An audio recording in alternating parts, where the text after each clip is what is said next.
ශ්‍රී ලංකා දීපයේ බස්නාහිර පළාත් සභාවේ ගම්පහ දිස්ත්‍රික්කයේ මීගමු බල ප්‍රදේශයේ මුදුන් මල් කඩක් වන්නේ මීගමු කලපුවයි. හෙක්ටයාර 3164ක ප්‍රදේශයක් පුරා ව්‍යාප්ත වූ මීගමු කලපුව වටා ගම්මාන 35ක් පමණ පිහිටා තිබේ.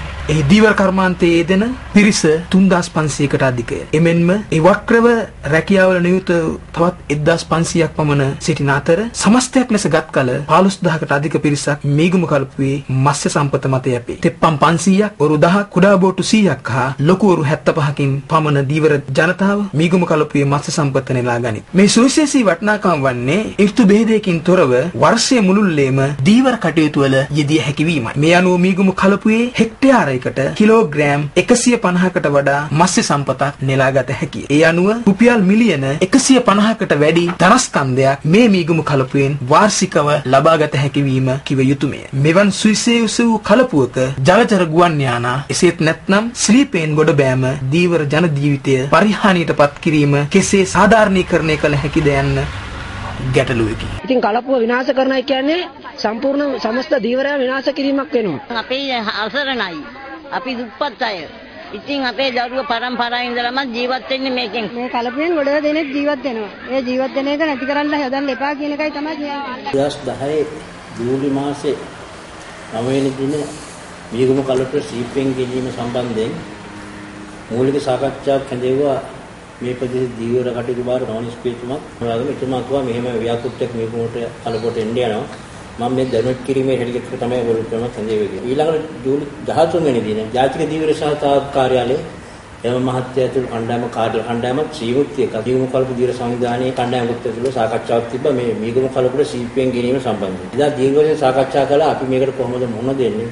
මුහුණ දීලා මේ ප්‍රශ්නේ දීවර ජනතාවට සේවයක් කරන විදිහට මේක නතරලා ගන්න කියලා. ඉතින් තීරණය කළා ගම්මට්ටමේ දැනුවත් කළ දීවරේ ඉන්න මේ සීපෙන් ව්‍යාපෘතියට විරුද්ධව වැඩ කිරීම සඳහා සංවිධානයක් ගොඩනගනවා කියලා. ඒකට පළවෙනි තීරණය කළේ ගම්මාන මට්ටමින් ජීවන දැනුවත් කරනවා කියලා. ජූලි 31 වෙනිදා කාදිල් කුරේ මේකට ආරාධනා කළා ගරු බැසිල් රාජපක්ෂ මහත්මයා, මීගමු නගරාධිපතිතුමා, පළාත් සභාවේ නිමල්ලන්සා, මීගමු මන්ත්‍රී පළතුරු මහත්මයා, කණ්ඩායමක් දීවරයෝ 200ක 250ක පිරිස සහභාගී වෙලා කියලා මේ පිළිවෙල දැනුවත්. ඉතින් දීවරය ඉල්ල හිටියා මේ ව්‍යාපෘති සීපේ ව්‍යාපෘතියට අපි සම්පූර්ණ විරුද්ධයි.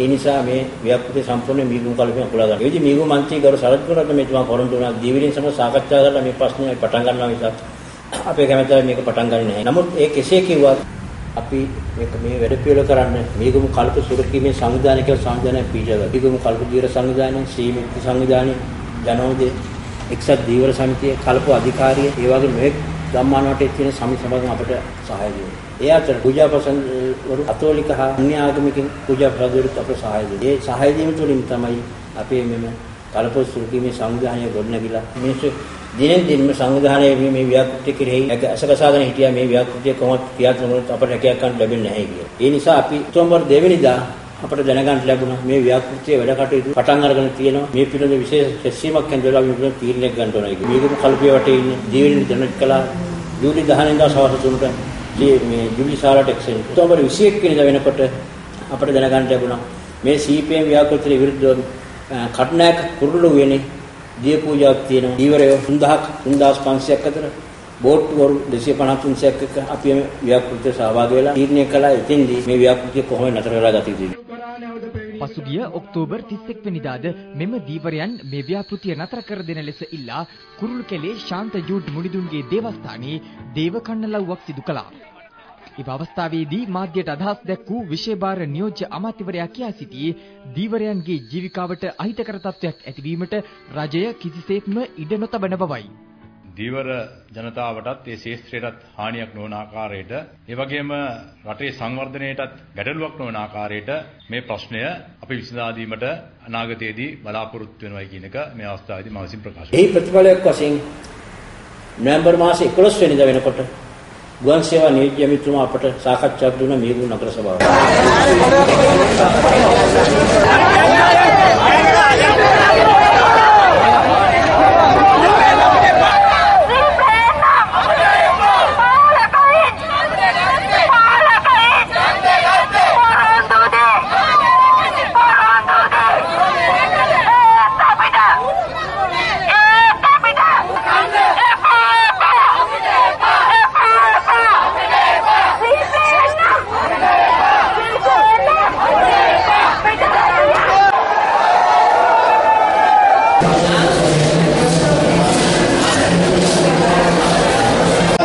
ඉතාමත් ගෞරවයෙන් ආදරයෙන් පිළිගන්නවා.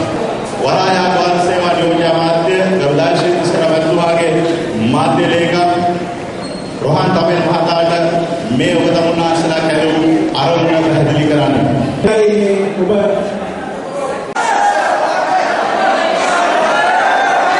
සංගම් දෙන අධිවිය යුතු රජයක් හැටියට ඒ හඬට එහුම්කම් දෙන්න කොහොමද අවම කරගෙන මේ රටේ ඔබට වෙන ප්‍රශ්න අවම කරගෙන මේ ගැටලුව නිරාකරණය කරන්න කියන එක අවම කරගෙන ඔබත් සමග මේ ප්‍රශ්නේ නිරාකරණය කරගන්නයි සූදානම් වෙන්නේ. ඒ නිසා ඔබට ඇරෙන්න කරුණක් මේ අවස්ථාවට ගෞරවනීය ලෙස සහභාගී වෙන්න කියලා. ස්තුතියි. තමුන්නාසලාත් එක්ක සාකච්ඡා කරන්නට තමුන්නාසලා අද මෙතෙන්ට කැඳවූ මේ ආරාධනා කරනවා වරායා ගුවන් සේවා නියෝජ්‍ය අමාත්‍ය එවැගේම දුර්දර දිස්ත්‍රික් පාර්ලිමේන්තු මන්ත්‍රී ගරුදාශී තිසරවත්තුමාට තමුන්නාසලා අමතලා තමුන්නාසලා ප්‍රශ්න සාකච්ඡා කරන්නට ඉතාමත් ගෞරවයෙන් ආරාධනා කරනවා.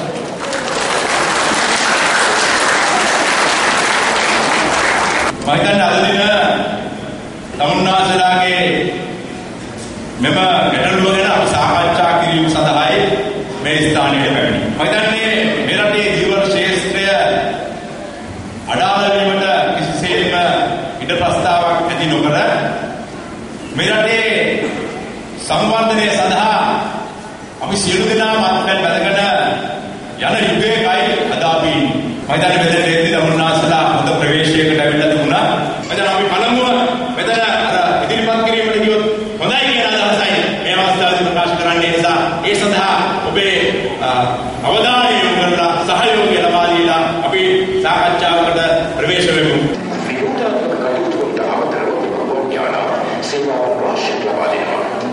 ලැබෙන නිවීමේ කටයුතු වල සහාය වීමෙන් සෑම වර්ෂයකම ජීවිත දහස් ගණනක් සහ මිලියන ගණනක් වටා දේපල බේරා ගන්නවා.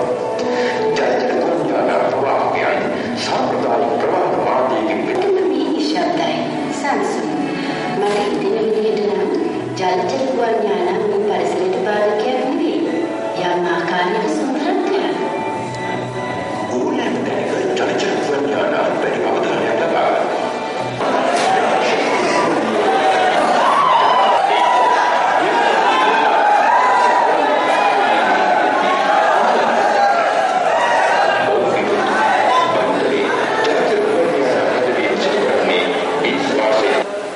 සේවාව පටන් ගැනීම තුලින් සිදුවෙන යම් අවස්ථාවක් තියෙනවා නම් ඒ අවස්ථාවෙන් දැනගෙන ඒක පිළියම් යොදන්න තමයි මේ අවස්ථාවට අපි සියලු දෙනා සම්බන්ධ වෙනවා. මමත් සම්බන්ධ වුණේ අපේ පේතුමා ඉල්ලීමක් කළා ඒක.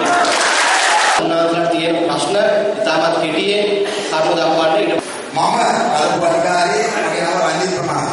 නමුත් එදා එක පොරොන්දුවක් දුන්නා මේ ගලපුවට විනාශ කරන හේතුන් දක්වලා තියෙනවා. මේ ගලපුව හාරන්න එපා. මේ ගලපුවේ ජය විවිධත් විනාශ වෙනවා කියලා අපි කිව්වා. මේ ගලපුවේ ඉදිකිරීම කරන්න එපා.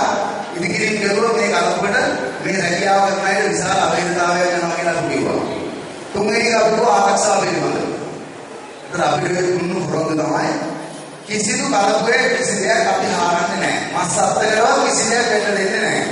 ගලපුවට අපි කිසිදු හානියක් වෙන්න දෙන්නේ නැහැ. නමුත් හැමදෙන්නේ දෙලේ ගමම මගේ අන්දාරේ අධිකාරිය ගන්න මෙතන ඉන්නවා නේද? ඩ්‍රෙජර් දාලා කරපු ආහාර මන්දුනේ. මේ වෙනකොට සියලුම එක දැන් මීටර් 300ක් විතර ඇවිල්ලා තියෙනවා. සම්පූර්ණ ඩ්‍රෙජර් කරලා දෙපැත්තට වැටෙනවා. දැන් අපි ඕටෝ කියලා වැලි වල හේතුනේ. ඒ වැලි වල හේතුනවා කියන්නේ ඒකේ පතුලේ තියෙන සම්පූර්ණම පාසි බෙද ජීවිත කෝටි ගණනක සබීල පුරා ඉස්සර ඒ වගේ දේවල් අපේ වටිනා වස්තු වල ඒ නිසා කරුණා කරලා මේක නවත්තලා මේ ආහාරන කලපිය සියල්ල නවත්තලා කරුණා කරලා අපිට මේකට උත්තරයක් දෙන්න කියලා. අපේ ගුවන් යානය හසුරවන්න අවම වශයෙන් බාහිර අවස්ථාවේදී අඩි 4ක ගැඹුරක් අවශ්‍ය වෙනවා.